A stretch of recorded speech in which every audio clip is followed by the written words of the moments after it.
Hello viewers, welcome to my channel. आज हमारे channel पे हम बनाने वाले हैं गुलाब जामुन, जो कि हम बनाएंगे खोए और गेहूं के आटे से। जी हाँ, बिल्कुल सही सुना आपने। हम गेहूं के आटे का यूज़ करेंगे और बनाएंगे डिलीशियस गुलाब जामुन, जो कि बिल्कुल जूसी और बिल्कुल सुपर सॉफ्ट, जो मुंह में खाते ही घुल जाने वाला है।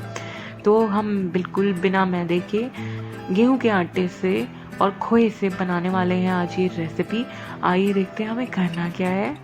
तो बेसिकली यहाँ पे मैंने लिया है 250 ग्राम खोआ, जिसे मैंने फ्रिज से निकाल के बिल्कुल रूम टेम्परेचर के हिसाब से नॉर्मल कर लिया है। और अब हमें इसे ग्रेटर से ग्रेट कर लेना है। तो ये लिया है मैंने ग्रेटर, और मैं इसे अच्छी तरह से ग्रेट कर लूँगी ग्रेटर से। ये देखिए, हमें ग्रेटर से अच्छी तरह से पहले से ग्रेट कर लेना है। फिर एक्चुअली गुलाब जामुन जब हम बनाते हैं, चाहे कोई सा भी गुलाब जामुन बनाए, तो हमें उसे अच्छी तरह से मैश करना होता है। जितनी अच्छी तरह से हम मैश करेंगे, उसे मसलेंगे, उतने ही हमारे गुलाब जामुन अच्छे बनेंगे, टूटेंगे नहीं, फटेंगे नहीं, और हमें कोई प्रॉब्लम नहीं होगी, और उतने ही सॉफ्ट भी बनेंगे।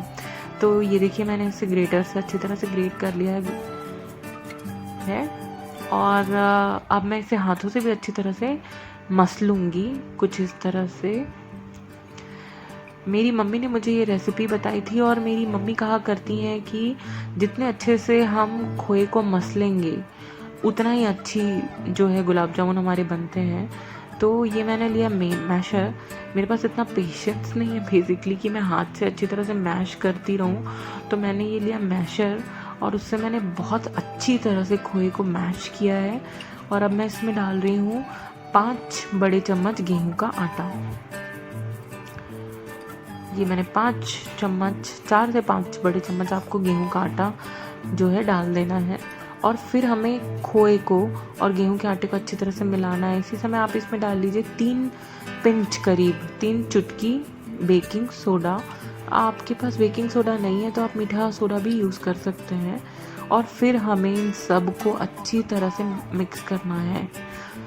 पहले अच्छी तरह से मिक्स करके फिर से हम इसे अच्छी तरह से मसलेंगे, क्योंकि जितना अच्छा हम मसलेंगे, उतने अच्छे हमारे गुलाब जामुन बनेंगे।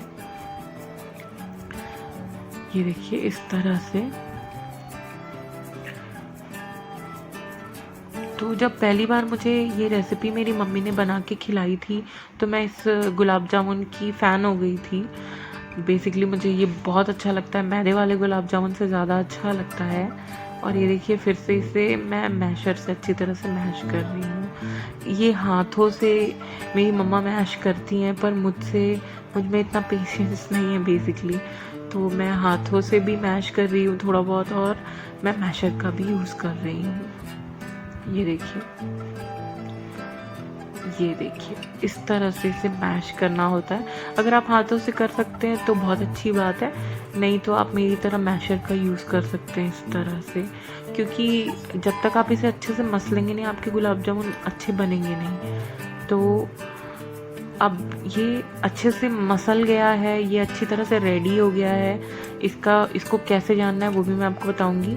यहाँ पे मुझे थोड़ा सा ड्राई लग रहा है, इसलिए मैं इसमें ऐड कर रही हूँ मिल्क। वैसे तो हमें इसमें ना मिल्क ना वाटर कुछ भी यूज़ करने की ज़रूरत नहीं पड़ती है, लेकिन अगर आपको ड्राइनेस लगे इसमें, तो आप 2-4 चम्मच मिल्क जो है नॉर्मल टेम्परेचर का, वो यूज़ कर सकते हैं।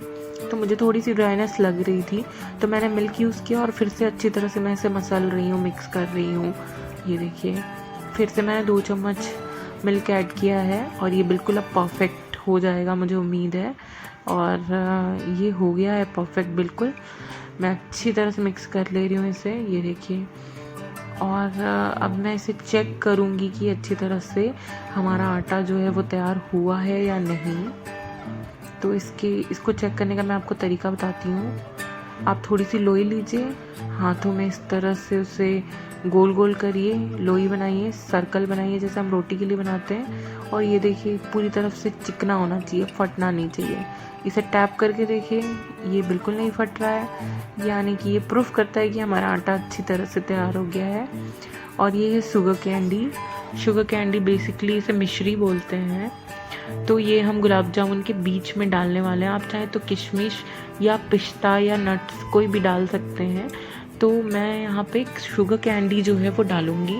इस तरह से लोई तैयार करिए या पेड़ा बना लीजिए, जैसे हम लोई रोटी के लिए बनाते हैं। बीच में उंगली से इस तरह से टैप करिए और प्रेस करके आप उसमें मिश्री डाल दीजिए, 2 मिश्री या 3 मिश्री, और फिर उसे अच्छी तरह से ये देखिए हाथों से दबाकर, हाथों से प्रेस करके एक चिकनी लोई तैयार कर लीजिए।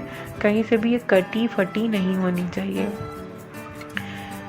इसीलिए मैंने बताया कि इसे बहुत अच्छे से मसलना होता है। अगर हम अच्छे से मसलेंगे नहीं ना तो इसमें ये फटते ही फटते हैं। तो अगर ये फटे रह गए तो फिर जब हम इसे फ्राई करेंगे तो भी ये फट के पूरी तरह से बिखर जाएंगे ऑयल में। तो इसीलिए अच्छे से मेहनत कर लीजिए, अच्छे से मसल लीजिएगा। और ये देखिए, ये मैंने दूसरा गुलाब जामुन भी आपको बना के दिखा दिया। मैंने सारे गुलाब जामुन इसी तरह से तैयार कर लिए हैं, सारे पेड़े बन गए हैं मेरे। और अब मैं चाशनी तैयार कर लूँगी। तो ये 2 कप शुगर है, इसे मैंने पैन में डाल दिया है। पैन को रखा है, फ्लेम को रखा है मैंने बिल्कुल मीडियम टू लो ही रखना है। और मैं उसमें 1.5 कप करीब पानी डाल दे रही हूँ। और मैं इसी समय इसमें डाल दूँगी इलायची पाउडर। और ये छिलके को हम बाद में निकाल लेंगे, अभी तो मैंने डाल दिया। आप चाहें तो इसमें केसर डाल दीजिए इसी समय, आप चाहें तो थोड़ा सा फूड कलर कोई सा यूज़ कर सकते हैं, पर मुझे ये नेचुरली अच्छा लगता है। तो चाशनी को हमें बिल्कुल स्टिकी बनाना है। बहुत हमें कोई मतलब एक तार की चाशनी बनने से पहले ही हम इसे उतार लेंगे। बेसिकली ये थोड़ी सी स्टिकी हो जाए और स्टिकी होते ही हम इसे उतार लेंगे। तो 7 से 10 मिनट में आपकी ये चाशनी तैयार हो जाएगी। 7 मिनट 8 मिनट से ज़्यादा नहीं लगता है। तो मेरी चाशनी रेडी हो गई है और मैंने फ्लेम को बंद कर दिया है, चाशनी को साइड कर दिया है। और मैंने एक मोटे तले वाली कढ़ाई जो है वो फ्लेम में रख दी है, गैस पे रख दी है। फ्लेम को मैंने बिल्कुल लो रखा है और मैं छोटा सा लोई डाल के उसमें देख रही हूँ। ये देखिए, इस तरह से बबल्स आ जाएं और लोई आपकी ऊपर आ जाए तो आप समझ जाइए कि आपका ऑयल या आपका जो आटा है, आपका ऑयल भी परफेक्ट गर्म है और आपका जो आटा है जो आपने तैयार किया गुलाब जामुन के लिए वो भी बिल्कुल परफेक्ट है, क्योंकि ये फट नहीं रहा है। ये देखिए, तो अब मैं बिना डर के कि ये फटेंगे नहीं, अपने जो बाकी के पेड़े हैं वो इसमें डाल सकती हूँ। तो ये देखिए, एक बार में मैं 5 से 6 ही डालूँगी। और ऑयल हमको इतना रखना है कि ये अच्छी तरह से उसमें डूब जाए, क्योंकि ये अपने आप को घुमा घुमा के खुद ही फ्राई होते हैं। तो फ्लेम बिल्कुल लो रखिएगा ताकि अंदर तक कुक हो जाए। और मैं इसे एक इंस्ट्रूमेंट से पकड़ के या कपड़े से पकड़ के आप इसे बस हिलाइए। स्पैटुला या चम्मच मैं इसमें नहीं डाल रही हूँ, मतलब मैं उससे नहीं पलट रही हूँ, क्योंकि थोड़ा सा रिस्क रहेगा, ये टूट सकते हैं, बहुत सॉफ्ट होते हैं ये। तो मैं समसी से या सड़सी जो भी आप बोलते हैं उससे मैं इसे पकड़ के हिला रही हूँ।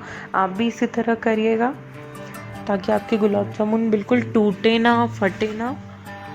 और जब तक इनमें डार्क ब्राउन कलर नहीं आ जाता है इस तरह खूबसूरत सा, तब तक हमें इसे अच्छी तरह से फ्राई करना है। ये अंदर तक बिल्कुल डीप फ्राई हो जाते हैं, हम इन्हें लो फ्लेम में रखते हैं तो। और देखिए कितना खूबसूरत सा कलर आ गया गुलाब जामुन में। अब ये बिल्कुल रेडी है, बिल्कुल परफेक्ट है। फिर भी थोड़ी देर मैं इसे फ्लेम में और चढ़े रहने दूँगी। ये देखिए, वाओ, मैं इसे अभी भी हिला रही हूँ ताकि ये अच्छी तरह से चारों तरफ से कुक हो जाए। और फिर इसे धीरे धीरे एक एक करके हमें निकाल लेना है। कितना खूबसूरत कलर है, बहुत देख के ही कितना डिलीशियस लग रहा है ये। तो हम बाकी के गुलाब जामुन जो है वो भी इसी तरह से तैयार कर लेंगे। फ्लेम को रखिए लो, एक बार में 5 से 6 पीस ही आप डालिए और इतना ऑयल में पूरी तरह से डिप हो जाए आपके जो पेड़े हैं या गुलाब जामुन है, इतनी क्वांटिटी में आपको ऑयल रखना होगा। और चम्मच का यूज़ मत करिए, आप इसे इस तरह से हिला हिला के घुमाइए और ये खुद ही पलट पलट के अपने आप को सेकते रहते हैं अच्छी तरह से। तो गुलाब जामुन बेसिकली मेरे हो गए हैं पूरे तैयार। और अब मैं चाशनी जो है उसको इधर छान लूँगी। ये मैंने चाशनी को छान लिया। चाशनी मेरी अब भी गर्म है, चाशनी को गर्म ही रखना है। गर्म चाशनी में हमें गुलाब जामुन डालना है। तो गुलाब जामुन मेरे बिल्कुल तैयार है। मैंने इसे कर दिया चाशनी में ट्रांसफ़र और ये देखिए कितने डिलीशियस लग रहे हैं और बनाने में बिल्कुल हैं आसान। तो फटाफट इस रेसिपी को ट्राई करिए। पसंद आई है तो अपनी फैमिली और फ्रेंड्स के साथ शेयर ज़रूर करिएगा। और मेरे साथ बने रहने के लिए, मुझसे कनेक्टेड रहने के लिए मेरे चैनल को सब्सक्राइब करना मत भूलिएगा। एक बार विज़िट ज़रूर करिए और भी रेसिपीज़ के लिए मेरे चैनल को। Thank you so much for watching.